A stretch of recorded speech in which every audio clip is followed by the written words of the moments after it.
This number might shock you.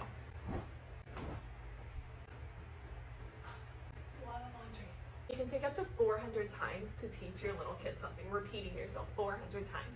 But if you teach them through play, games, and having fun, research shows that you can do it in as little as 10 to 20 times.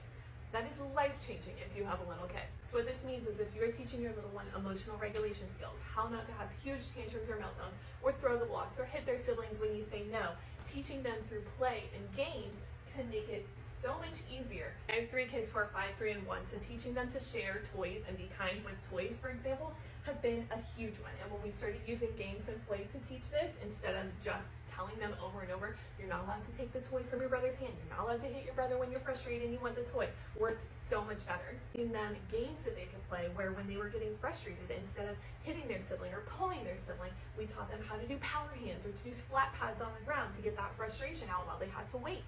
Weeks of doing this consistently with my kids, especially my 5-year-old and my 3-year-old, but even my youngest, there was a huge decrease in the number of times that they were like pulling toys away from each other, fighting over toys.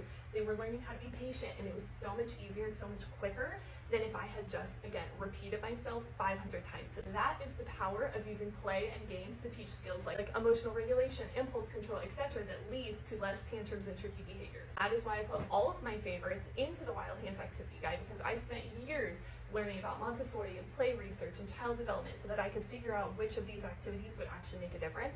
And I want to make your life so much easier. So if you have a little one who has huge feelings, big wild energy, has a hard time controlling their body, and you feel like you've repeated yourself 1,000,001 times, this is what's going to make your life so much easier if you start using games and play to teach them these skills that they actually need alongside of consequences and discipline and the rest of your parenting.